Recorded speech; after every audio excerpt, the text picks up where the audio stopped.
There's the junkyard dog we know and love. Unlimited full tilt. Jerome Williams hustles. Jerome Williams comes up with the ball. He flips it to Tim Thomas. Foot race with Carter. Behind the flag. The junkyard dog. Jerome Williams takes it strong to the rack. With the flush. Moving. Leans inside. Has it blocked. Grant deep bouncing for Jerome for the dunk. Wow. What a play. Jerome Williams. He's everywhere. NAF next, how you feeling out there? You sound like a bunch of full educators right now. Make some noise for yourself now, pick it up. Okay, I like that. Now, when I ask you this, who's the next generation? I need you to say, we got next. Can you do that? Okay, who's the next generation? Who's the next generation? Whoa, yo, yeah. NAF next. Hey, stand up on your feet. Let's go. I got some gifts, and I got to get these out. Who the next generation? Who's the next generation? Who the next generation? There we go. There we go. Come on now. Come on now. There we go. There we go. Gotta give it up. Gotta get it up. Hey, dog. Where's the dog at? There we go. Get the dog out here. He's giving out some gifts. I'm mature enough to do what they're supposed to do. Get close to the freedom that was fought for you. When the going gets tough, just show 'em, just show 'em. My purpose gets me closer to the goods, never worse. Far from the gunshots, flesh never hurt me. Trying to upgrade. Come on now. Getting smarter every day, every new I ain't gonna get this side over here. There we go. Anything that I see or believe, the rest is on me. So I'm trying to achieve, I can be anything that I see or believe, the rest is on me. Who the next generation? We got next. Who the next generation? We got next. Who the next generation? I gotta go to the back here. Up to you, man. Walk on through. Who the next Appreciate you generation? guys. We got next. We got some good folks Who the next making it generation? happen. We got next. Choices. There you go.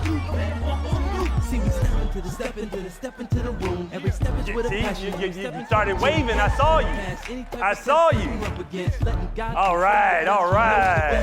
Get focused, singing it loud, setting dreams so high that our heads in the clouds. Negativity, we headed it out. Everybody get the best for yourself. So Come the best on. out. Your breath when you speak, you can change the world. Set a good example for the boys and Where? girls. Issue, man, you can change. Think we Instead of bringing beat, have a seat. Yeah, we worked out some of that chicken. What up, though? Hey, make sure you help the dog back there. He's still figuring it out. There he is. He gonna be all right. Give it up for the mascot, ladies and gentlemen. Oh my goodness. Talk about playing a role. So happy to be here at NAF. You're in my hometown, Washington, D.C. Come on. And as a young kid growing up, there were a lot of things that I was learning about living in the nation's capital. I came from a family of sharecroppers and formerly great educators. But the one thing that I realized as I got older was how all roads lead to greatness. When I say all roads, I need you to say lead to greatness. All roads. All roads. Now, it's something that we can say, but it's harder for us, especially as adults, to internalize and really put it deep inside us. So as you look at these photos behind me, rest assured, 2 sets of grandparents, 2 sets of ideologies, 2 sets of ways of doing things. On one side of the fence, 82 first cousins. I'll let that sink in. On the other side of the fence, it was just me and my brothers. So you know what grandparents' house we wanted to go over to. It's actually both, because there was fun on both sides. But I learned a lot about roles. And the most important role is the one that we accept. Because all roles lead to greatness. But somewhere along the line, we were told, well, this role is better than that role, or this role is more important than that role. Well, here's where the mistake comes in. Because let's go to stats. I'm a stat person, played in the NBA, 9 years of hard work. You got to have some stats to get off that bench. Well, if I take a poll in this room, it says 56% of the workers are already looking for a new job. So basically, everybody from this side of the room to that side of the room, y'all are already thinking about your next promotion and where you trying to go. These people over here, they're dedicated. That's right. And see, look, they laughing at y'all. They look, they staying where they at. Yes. Because they're happy in their role. Now, 39% of y'all, let's say about right here, this side over. The only reason why y'all in your jobs right now, because you're with your friend. You're like, I ain't leaving you. You better not. Look, that's it. These are statistics. I ain't make this up. This is the way it is. But 80% of you, that's like the majority of the room, 80% of you were not prepared to lead when you got your promotion. So all the CEOs, the managers, the VPs, all you guys weren't prepared to lead, but you got that position because you were thriving at your role. If you started in the mailroom, you worked your way up. They saw something in you. Typically what they saw was someone who was dedicated, who was very happy at where they were and gave it everything they had each and every day. So we had a slide earlier that talked about being relentless, being an opportunist, leveraging everything. So I got to take you back in time. You ready to go back? No, that did not sound like anybody was ready to go back. Are you ready to go back? Okay, thank you. Now I'm going to take you back. This is right out of high school. I am not a first-round draft pick potential. I am not a second-round draft pick potential. Only potential I had was just trying to get to my next job because I was working my way through junior college because all those scholarship opportunities that I dreamt about in high school, they went up in smoke. Everybody say up in smoke. I didn't smoke, but that's where they went.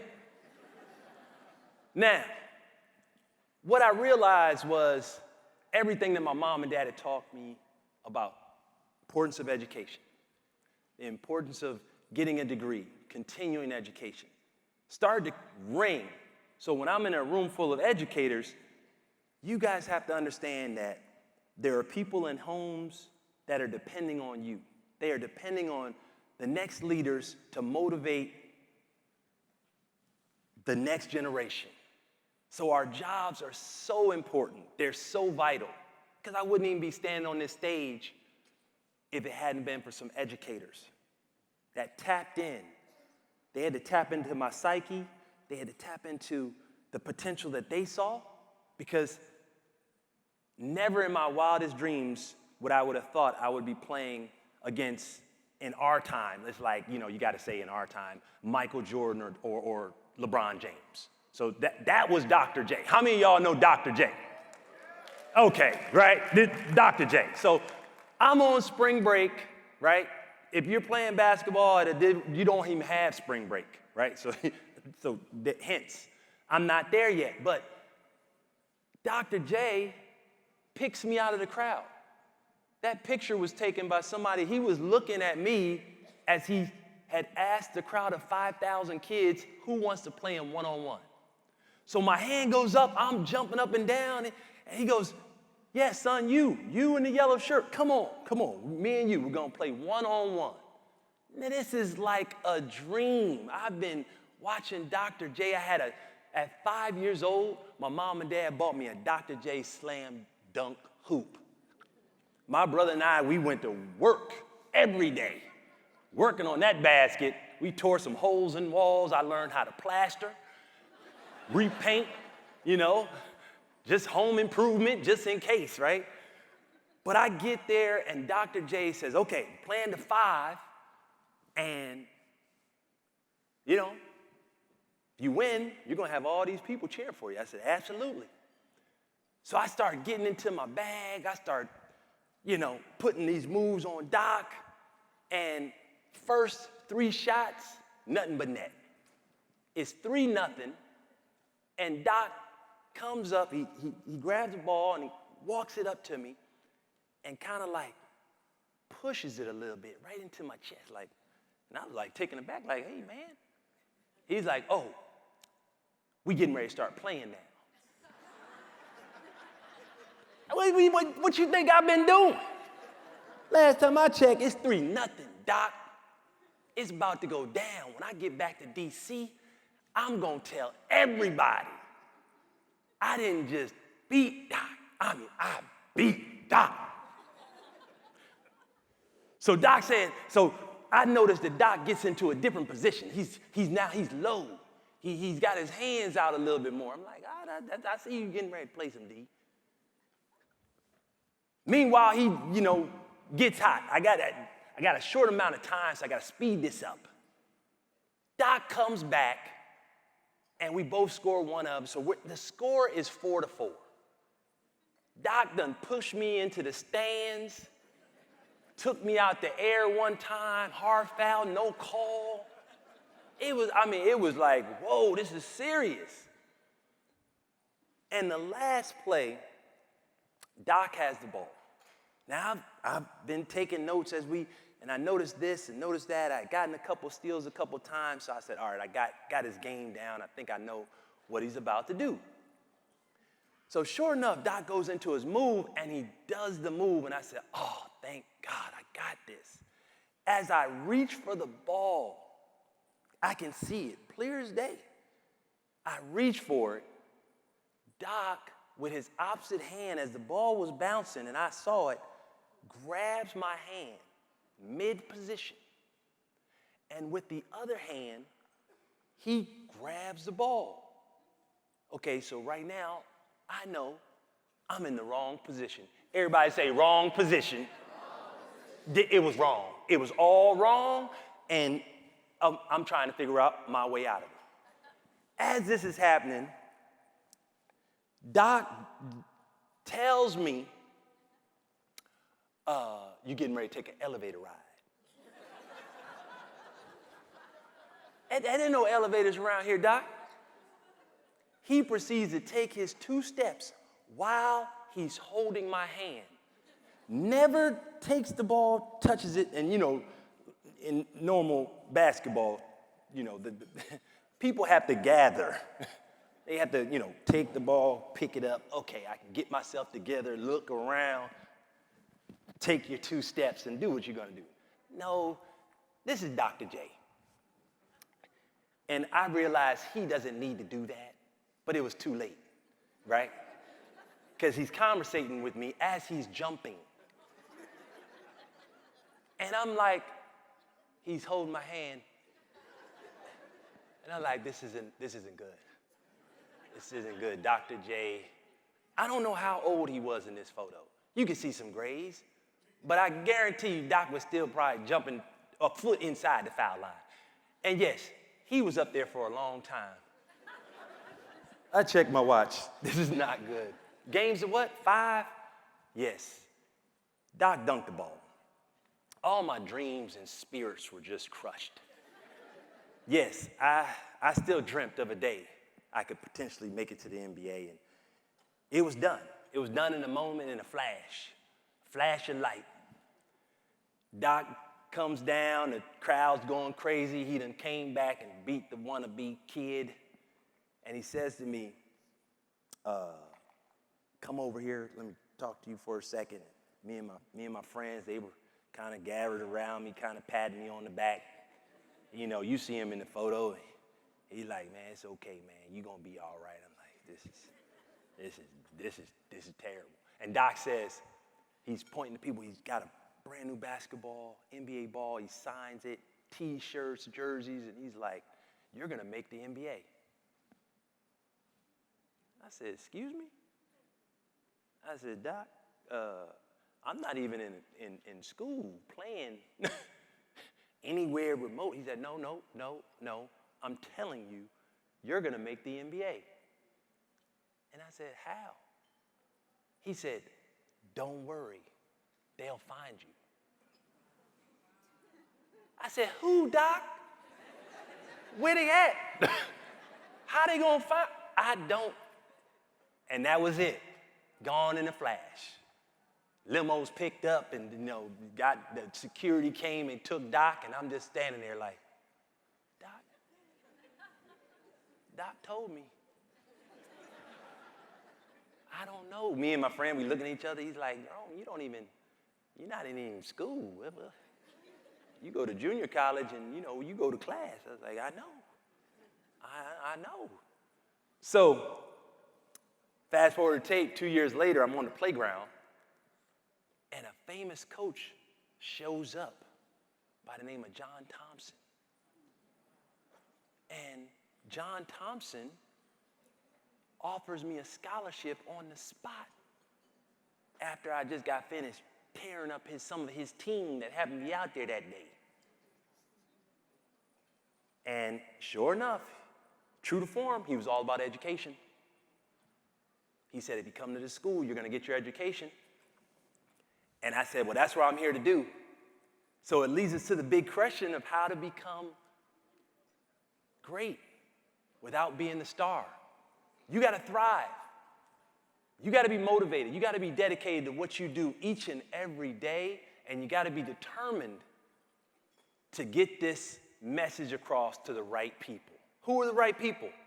All these kids out here that need your help, need your support. These communities, they're dependent on all y'all. They're dependent on each and every one of you. I want you to pat the person to your left or to your right on the back and say, they're dependent on you. Go ahead. That's it. Let them know. Because we're all a part of this mission. What is the goal? The goal is we got to have and help people to be a success and to succeed. And they need each and every one of us doing our roles and being relentless at it. How many of you, by show of hands, how many of you know what your gift is? Just raise your hand if you know what your gift is. Raise your hand. Okay, yeah, see? Yeah, this is typical. There's like 5 people with their hands up. That means like 98% of y'all just saying, I don't have any gifts, JYD. I can tell you right now, here's the problem with that scenario. Hold on. It's the dog pound. True to form. Can't take that right now.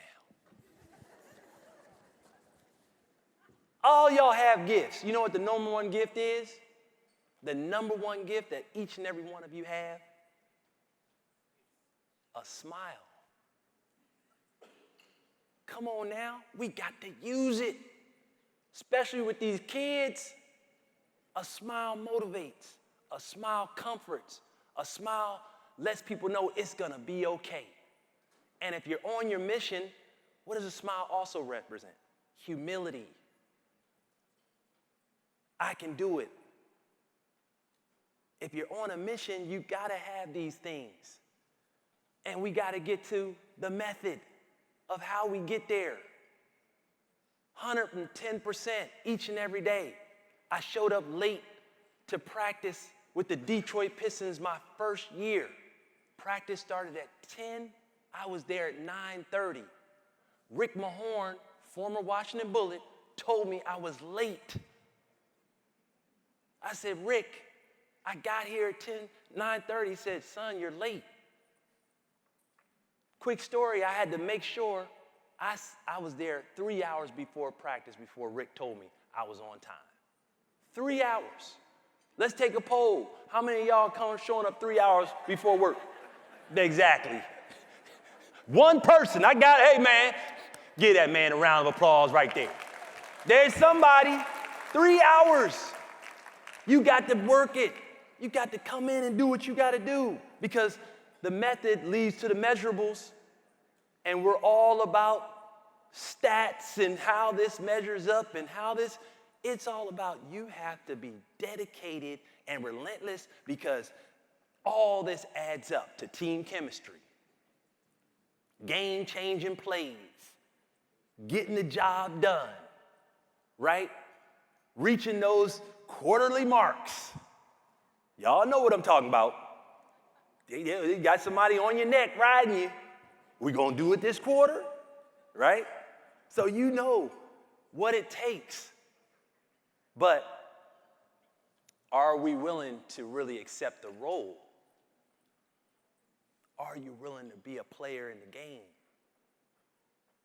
Everybody can't be the CEO, but there's a whole lot of people that make it happen. The New York Knicks won the championship this year. Okay, a lot of New Yorkers up in here. And a guy that wasn't a franchise player helped them get over the top. OG Anunoby, a role player that came through in the end. When he passed that ball to Jalen at the end of the game and Jalen took the shot over Wemby, everybody just was like, and we watch it. Ball hits the rim, but there was OG. Tips it in, Knicks win, and New York is going crazy. If I leave you with nothing else, I want everybody here to remember these words. Be relentless. Be an opportunist. I need you to leverage everything around you for these kids because without you, all roads don't lead to greatness. But with you, that's exactly what we're all going to do. NAF next. God bless you and thank you. Dog Pound!